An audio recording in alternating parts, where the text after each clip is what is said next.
Y'all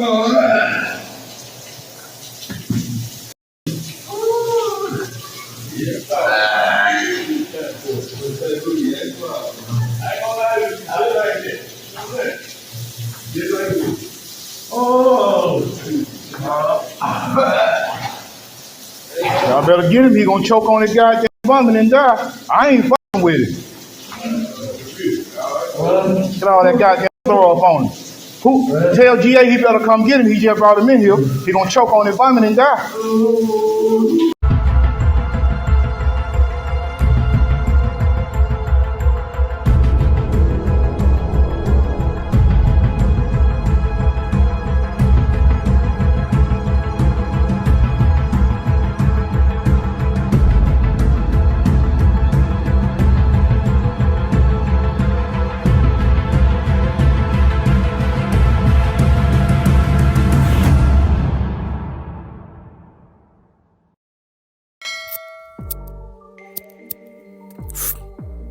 DC, the boys, Alabama prisoner profiles. What's going on with y'all, man? Make sure y'all like, sub, share, comment on the video. Donate to the Cash App and PayPal if you're feeling generous, man.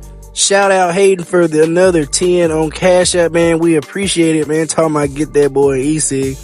Man, listen here. This man called me twice a day, either for bread or have me call Central Records or somebody to see why he's still sitting in there, man.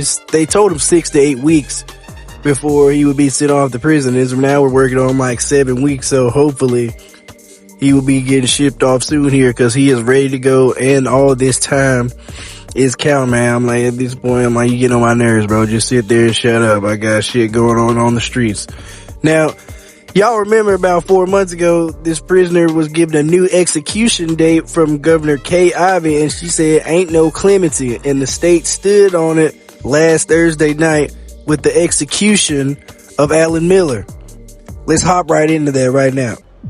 An Alabama death row inmate convicted of unaliving 3 men in a workplace shooting was executed Thursday evening.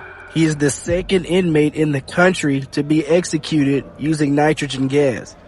Alan Eugene Miller, 59, was executed at 6 p.m. at William C. Holman Correctional Facility in Atmore, Alabama.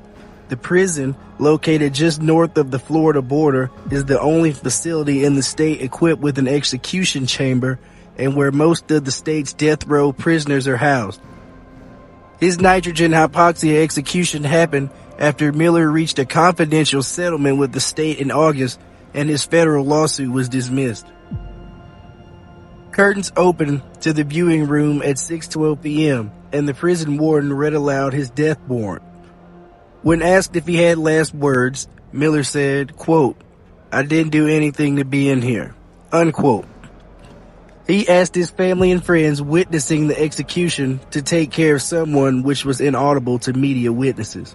Quote, "I didn't do anything to be on death row," unquote. He said again before adding, "Thank you."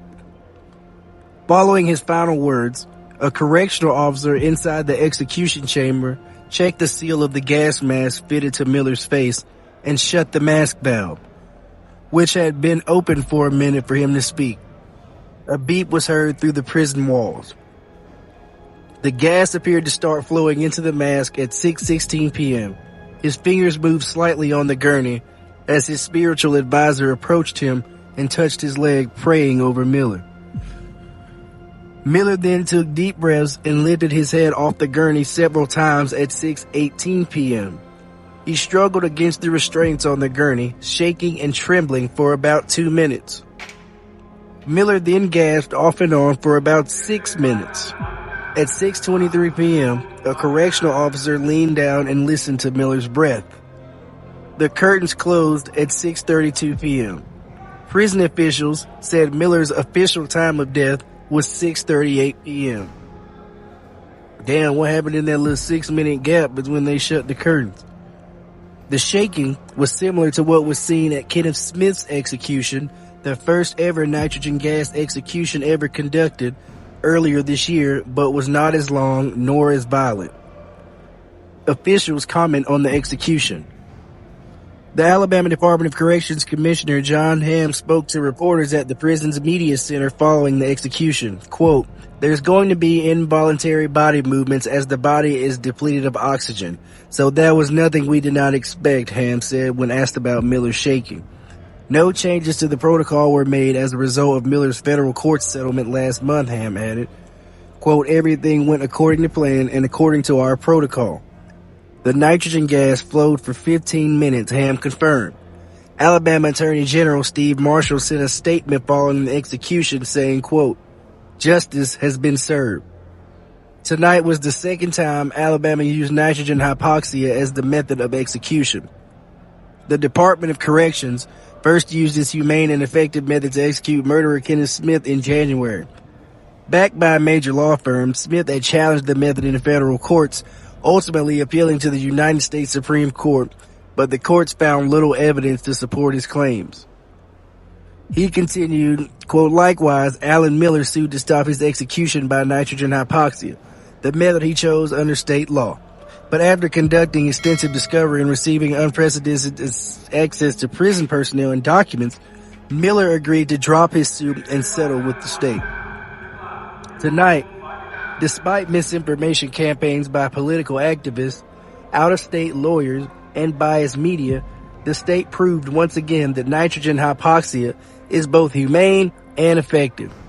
Miller's execution went as expected without incident. The marshal did not witness the execution. Alabama Governor Kay Ivey also issued a statement via email. "Just as Alan Miller cowardly fled after he maliciously committed 3 calculated murders in 1999, he has attempted to escape justice for 2 decades. Tonight, justice was finally served for these 3 victims through the execution method elected by the inmate. His acts were not that of insanity, but pure evil. 3 families were forever changed by his heinous crimes, and I pray that they can find comfort all these years later." Last day. A prison spokesperson, Kelly Betts, provided information about Miller's last 24 hours. On Wednesday, Miller was visited by his 2 sisters, brother, and brother-in-law, along with his spiritual advisor and 2 attorneys.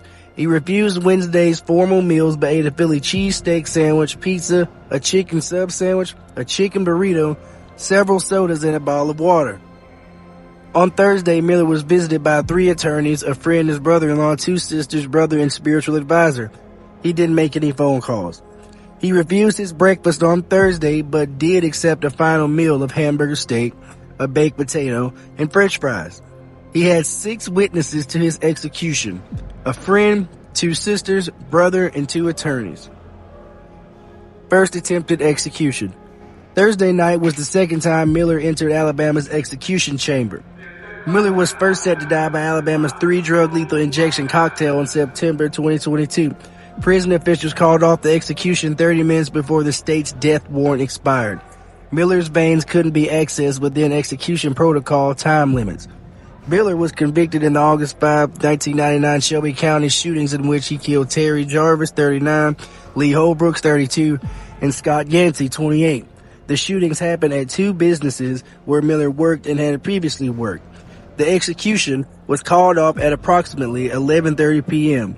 That night in 2022, because of issues accessing Miller's veins, the Alabama Department of Corrections Commissioner John Hamm told reporters gathered at the Prison System Media Center. At the time, the state's death warrant expired at midnight, meaning the execution couldn't happen after 12 a.m.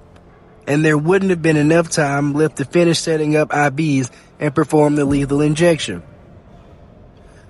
Miller's execution Thursday night was the second one carried out in America using the method of nitrogen hypoxia, having an inmate breathe in pure nitrogen, lose consciousness, and die of asphyxiation. The method works by strapping a gas mask onto the condemned inmate and pumping pure nitrogen into the mask. Some death row inmates' lawsuits have centered around calls for not using a mask for the procedure. Court records filed by an appeal team for Miller in 2006 talked about his unstable upbringing and the extreme physical and psychological abuse he suffered from his father. Those records also note a well-documented history of family mental illness. Records show Miller's father did not like his son at all, according to Miller's mother. After Miller was born, his father frequently called him, quote, the devil or, quote, a demon, the appeal stated. He deliberately tried to instill terror in the Miller children. Appeal records state Miller's father belittled him, called him names, and wouldn't let him participate in sports or activities. He also physically beat Miller, resulting in multiple concussions and other injuries, and stabbed him with a knife. God damn. Miller's father, also according to records, would often wave a pistol and threaten to kill his family. This abuse happened to all the Miller children and Miller's mother, but was often worse with Miller himself. The Millers lived with rats and cockroaches roaming their beds in, quote, constant poverty, the record stated, and were never accepted by any community they moved into because of the father's behavior. Miller did not testify at his trial. And there y'all have it, man. Let me know what y'all think about this in the comment section, man. The state of Alabama making history yet again with the second execution with a nitrogen hypoxia method. Now, as y'all can see, bro, shivered and convulsed like a fish on the table with the mask. And the state said, we gonna get you up out of here. So, condolences to the victims of his case and their families that they've got their quote unquote justice now, right? Quoting the attorney general. Y'all let me know what y'all think about this in the comment section, man. Bro, talking about he didn't do nothing to be there. You done down 3 folks, bro. What you mean? DC The Voice, Alabama Prisoner Profiles.